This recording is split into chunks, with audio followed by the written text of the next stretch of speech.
The game needs to be moved along.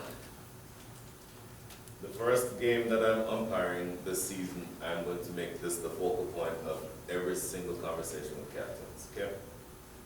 No unnecessary delays.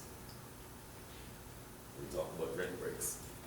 If you're having to drink water after every single over, biologically, I'm not even sure how that's possible, but in terms of being able to get to the point where you're playing proper cricket, you should not have to do that. If you're watching people play in, what's the hottest stadium that you can think of, heat-wise? Tell me somewhere in India. August. August. Yeah. July.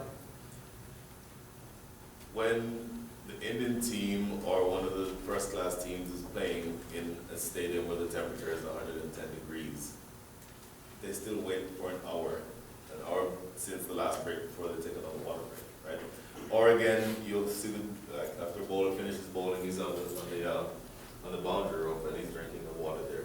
There's no reason to have to stop every single over and 3 or 4 different people walking up to the square leg umpire asking for drinks of water. Okay, those are where your delays are going to be coming from.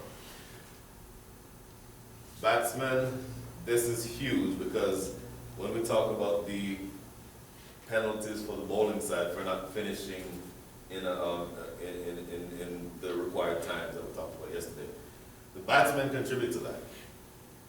And if I am, after the 3rd ball, coming down and telling you that, you should probably be batting middle of the leg because the ball is, that's unnecessary, right? When we delay the game like that, again, it's going to be a punishment on the bowling side. There's no reason for the batting side to be contributing to that. You could argue if you had a cynical mind that they might be doing it on purpose. But the reality is that if you're the umpire, you need to be aware of all of that. And if they are taking unnecessary delays and making a lot of conversation where they don't need to be, put a stop to it. Okay? I'd do one warning. If it happened again, I would stop the game, call the captain on the field. They need to stop doing that because this game needs to move along. And then beyond that, there are proper channels that you can go through. Okay? Remember, you are the official in charge of the game. Always. Field changes, hopefully that goes without saying. You're changing the field after every single delivery. And the guys running from long to fine leg. Right? Delays coming. Let's talk about game management. Right. Yep. You guys were that one. I would love for us to enforce the rule. Right now it's not being enforced. But if I am the umpire, at 1 minute I look at my watch and the new guy is not there yet, I'm calling him in and getting some urgency. At 2 minutes, I'm really getting angry. Right? No, I've seen people take 2, 3, 4 minutes. Back to the whole raising the standard.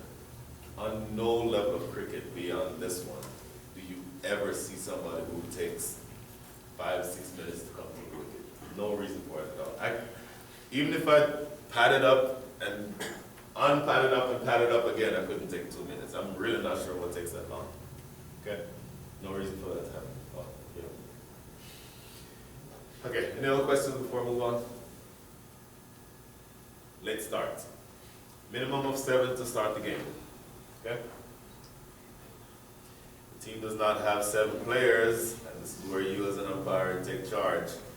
At the official start time, if there are not 7 players ready to play, I don't mean 7 players in the parking lot, I don't mean 6 here and 1 on the way just getting off the highway. If you don't have 7 players ready to play at that point, the deduction is 1 over for every 5 minutes that you don't have a representative field or a representative team. Okay, does that make sense? Anybody has a quick question about that? Is that only batting or bowling or like with 1 over you deduct? Both sides? It'd be really nice if you could deduct from your bowling overs. No, you have 1 less over to bat for every 5 overs. No, So when every you're 5 bowling minutes. is like, fielding, right? You take 1 player off, no. Say again?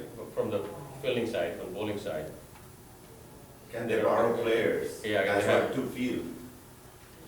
Can they have 1 less player for 1 over to field? You mean if they're starting the game with an appropriate number and then? No, they're saying, that let's say they have only 10 players and they're fielding, can they borrow a player from the other side? From the team that they're playing against? Yeah. Not boring, I mean, so let's say the bowling team, right? Okay, They have one shot, okay. and so you said, okay, every, so there's 1 over penalty, right? No, So hold Oh, on, we're so talking when they- 1 over 4, okay. 1 for 5, and by the way, let me make this clear, I don't mean, do you mean if they have 6? Okay, if they have 6 and they're bowling, that's a big problem. Yeah, the other team is probably gonna want to bat first. But They- yeah, The game shouldn't start with 6 that's a very players. good point, because in our league, 15, at the toss time, 15 minutes beforehand, if you don't have, Amir, can you close the door? If you don't have a representative number, at least 7 at the time for the toss, you automatically forfeit the toss anyway, right? Right. So I would think that the team that is now in control of whether they bat or bowl first would want to bat first. So practically, Well, that I situation think kind of fixes itself. to Bali's point, if the fielding team is delaying the game, Right. would you cut 1 over for each 5 minutes when they are batting? Say that again. So, over here, you've written 1 over for each 5 minutes, so you're deducting 1 over for each 5 minutes, right? Mhm. But if the fielding team is the one that's delaying the game, it's, the 1 over is cut from the time they are. Right, exactly, yes, okay, yes, I see what you're saying now, yes, absolutely. Okay. It's not that the batting teams, the batting team does not get a deduction on that. Right. Only the fielding team, offending on their The batting, the offending team If they are is fielding. they'll get deducted over there. when they're When they batting. bat. The batting team Exactly. gets their full allotment. Okay. Exactly. So, Now, Brian, one more thing. yeah, What if the batting team doesn't have 7? if neither team has 7? Yeah. Oh, wow.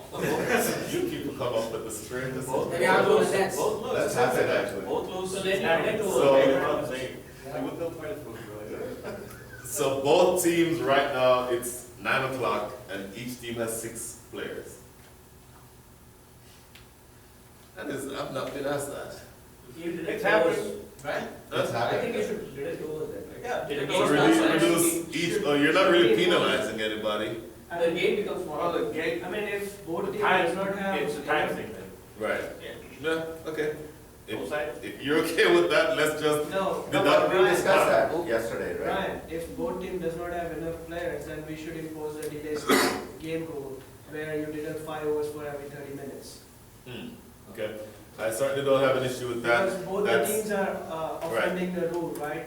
So In fact, then, You should be telling me this. that's In what fact, I'm that's saying. probably something for you all to discuss and make a Yeah. clarification on. That would probably help a lot. But, okay, in the interest of time, let's deal with the more likely scenarios versus the one-offs that we're not gonna have a whole lot of opportunities to discuss, okay? Because I want to make sure I get through this on time.